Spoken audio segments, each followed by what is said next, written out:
MozRank is more of an SEO thing. It's like how valuable your page is to the search engine crawlers, like how optimized it is. And so 10.0 is the highest. It's I'm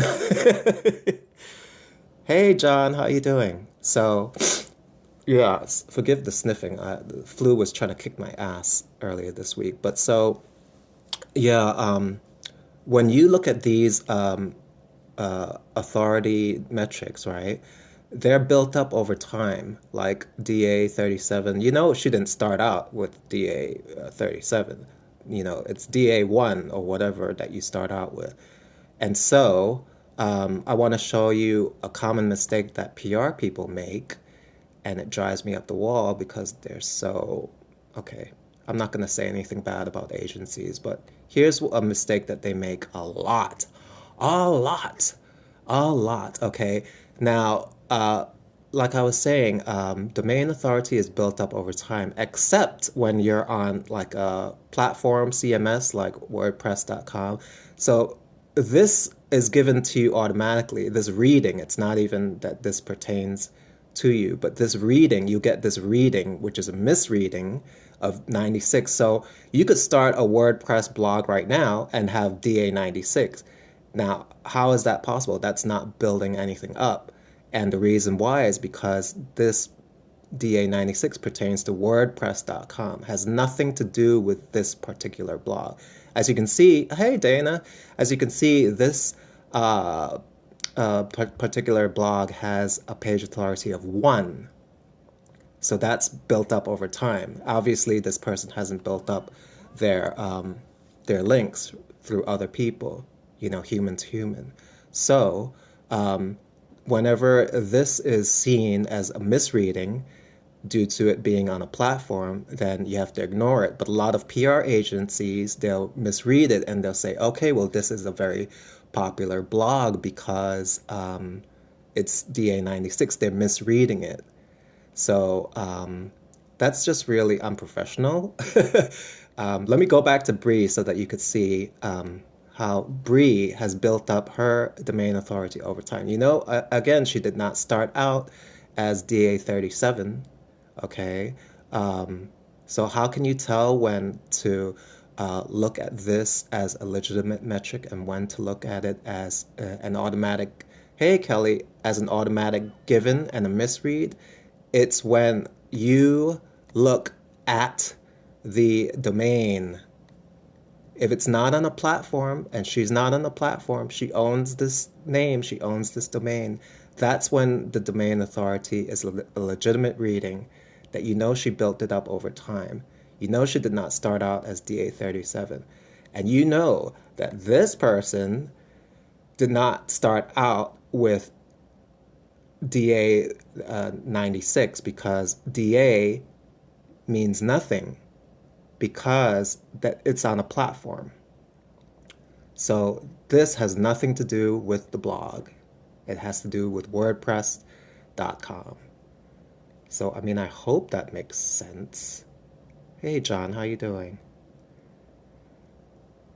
You get your link onto other sites, like either um, a site that's like a multi-contributor site that has the regular do follow. Oh, I skipped. Look at this. See, do follow. If it says no follow, then don't waste your time. Unless you really trust that site and that author to bring you organic traffic, then no follow is fine. So I mean, there are a lot of moving parts to this. And once again, if you want to find out what no follow is, it's very important. You can look up my friend's article. His name is Chris Cloutier. Just Google Chris Cloutier and no follow, and then his article will come up. It's really, really clear and concise. And then, just so you know, the more links that you get from other people, like Cloutier, Cloutier. So, yeah, like if you get a lot of links from, let's say, the Washington Post, the New York Times, uh, Huffington Post. I mean, you're killing it like already, like just organically. But not only that, because of because of the SEO value of those sites, you're going to be lifting yourself up. Whatever link that they give to you, then it's going to pull you up, sort of like a rubber band. So, yeah, John, I'm using Bree as an example because she's built up her authority over time, as you can see here. So that is hopefully gonna let you know what I think about page authority, domain authority, and Moz rank, and how PR agencies just don't seem to get it.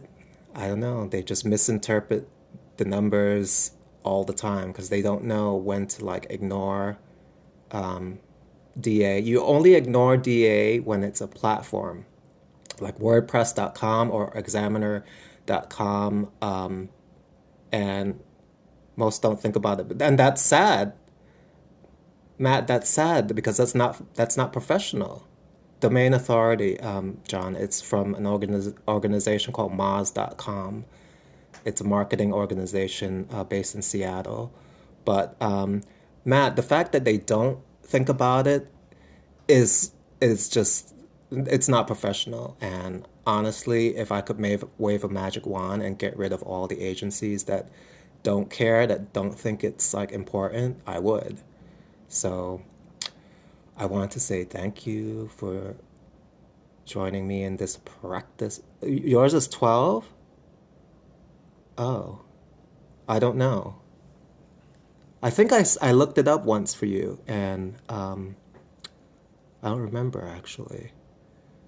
I just didn't until I. Oh, okay. Well, so yeah, can you explain why this is important? Well, with visibility, it helps you with visibility.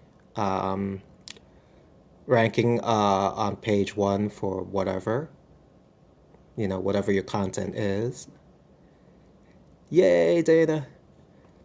So yeah, I mean, I want to thank you for letting me practice as I usually do. Getting backlink, that's right. And let me just explain that backlink is just a slang for a link that points back to your site. But instead of saying all that jazz, it's just shortened to backlink. That's all it is.